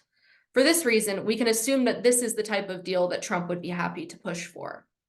However, as I wrote in an opinion piece for the Cipher Brief that just came out yesterday, a negotiated settlement with Russia would not be the quick fix that some Western experts and policymakers are suggesting it would be. Instead, if Ukraine cedes some of its territory to Russia, It will provide the Kremlin with exactly what it wants, a way to control the direction of Ukrainian politics, violate any ceasefire agreements with impunity, and once again prove that the West will allow Russia to continue its reign of terror over its near abroad as soon as it becomes inconvenient to continue supporting its strategic partners. In other words, the West will once again support Ukraine for as long as it can, but not as long as it takes to achieve victory. It is crucial to remember and to remind policymakers that providing aid to Ukraine is essential to the security of the entire free world, and that includes the US. If Trump were to win and continue this type of conduct, more than just Ukraine would be at stake. In 2019, former President Trump violated the Budapest Memorandum, and it is crucial that the American people and policymakers prevent him from doing it again. Thank you. Thank you, Lucy. It was a powerful presentation, and we have a question from Maria Wilhoit. Maria, welcome. Okay, thank you. Hi, Lucy. Good to see you. This is, I mean, we don't know if Trump's going to win in November or not. I think regardless, his rhetoric is having a strong influence as we're seeing in U.S. politics, particularly with Mike Johnson and the MAGA Republicans. I wanted to ask you though, based on your research or your thoughts in general, you know, we wonder, why does Trump have this weird affinity towards Russia and not Ukraine? The two that I can think of right now is that he didn't like that Zelensky wouldn't go with him on the Hunter Biden investigation. He was upset with that. So it's retribution against Ukraine for that. But he also likes Putin because he sees him as a strong man, an authoritarian man, and he kind of admires that because that's how he wants to be. Are there any other reasons that you've thought about or discovered maybe why Trump is just weirdly being pro-Russian or, you know, favoring Russia over Ukraine? That's a really great question, and it's a difficult one, but it is because it's really hard to get into this man's head on any issue. However, the trend that I was seeing leading up to, say, the 2020 election, even around this time, was just an admiration for authoritarian leaders. I think you're spot on that that's the type of leader that Trump wants to be. He wants to control the US in the way that Putin controls Russia. And I think the implications of that is it's accurate in every sense, that he does truly want to be an authoritarian leader, even though I don't know if he thinks of it that way, but he's quoted Mussolini in the past, he's quoted other dictators. To me, it just seems that, as you mentioned, he has an affinity for authoritarian leaders because of their strength. He probably perceives it as strength with which they have control over their country. And I think he even said something to this effect after having a meeting with Putin, that he praised him for the level of control he has over Russia. This was around 2020. It was while he was still president that he said this. So to me, I would lean towards the fact that he admires Putin's control and that he wants to have control.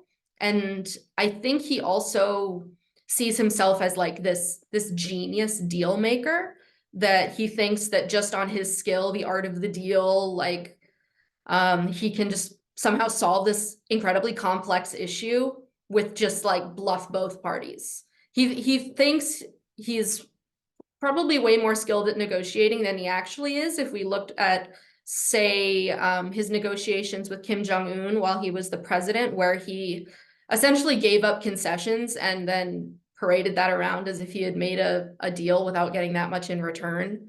So to me, I think there's also the fact that he's reading what his supporters are saying, which it is true that while the American public does support Ukraine, there are those who are like, why are we spending this money in Europe? Why isn't Europe dealing with their own problem? We have immigrants coming in from Latin America.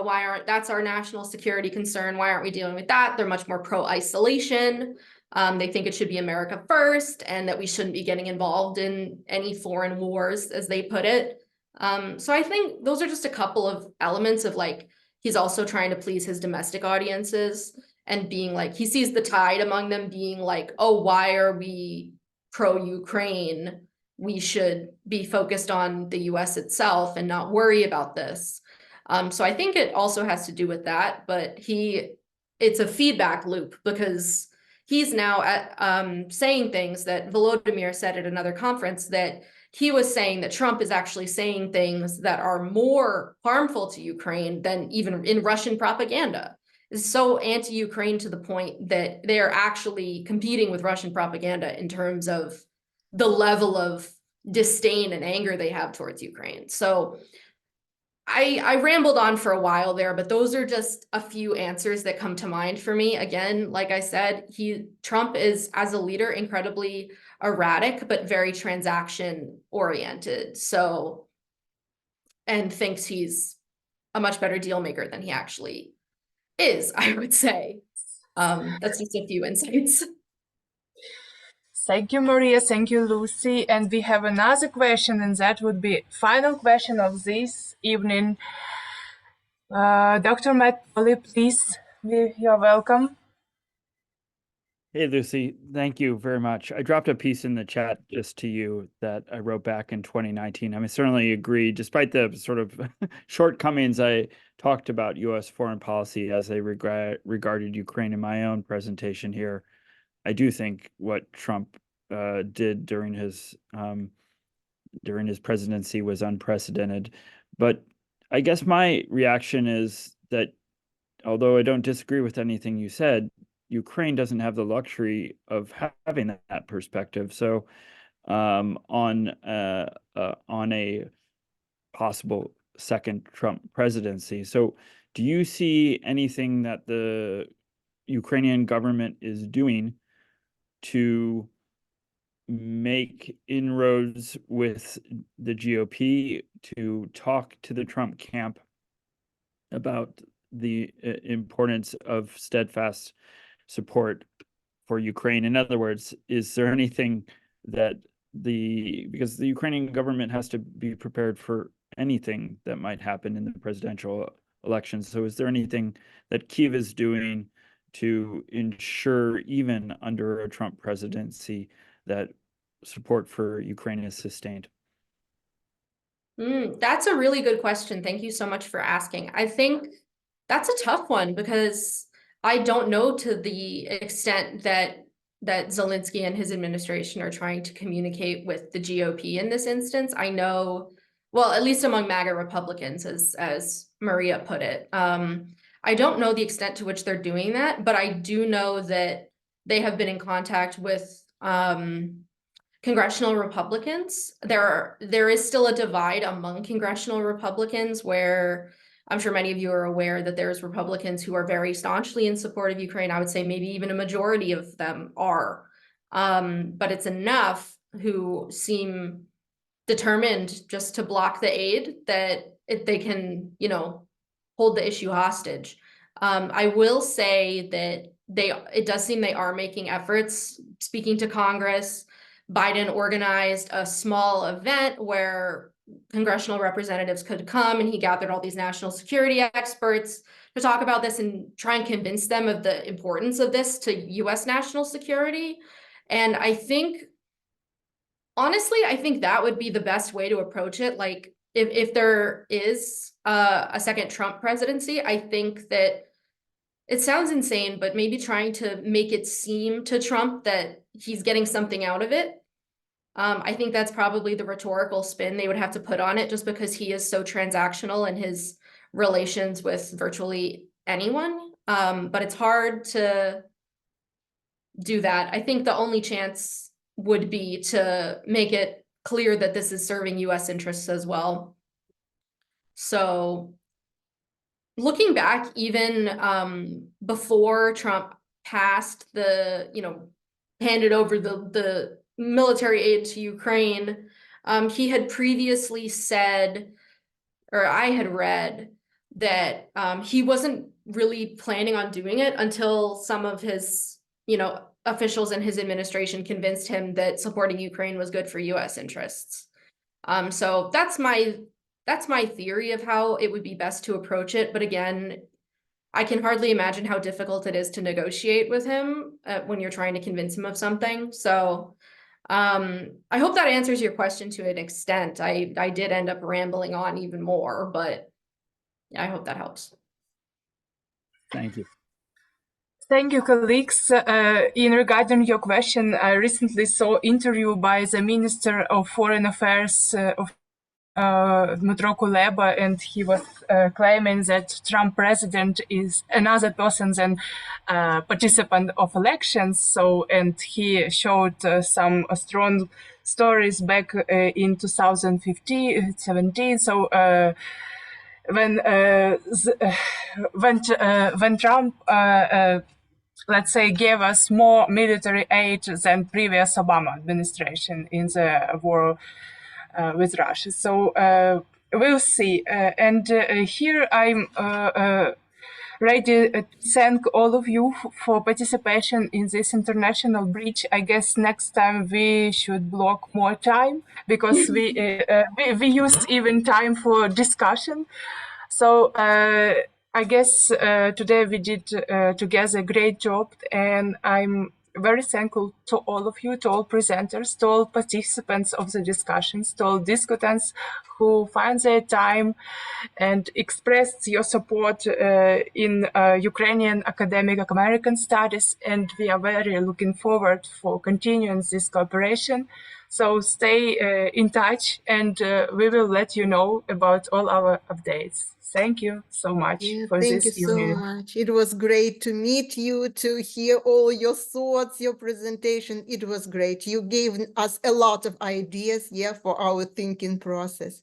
All these videos, this video will be recorded, and other our panels, were recorded. So we will provide you with links, and we encourage you to watch them and to continue our cooperation. Thank you so much. Thank you. Thank you. Thank you so much. Thank you. Great. Thank you. Yes. Thank you so much.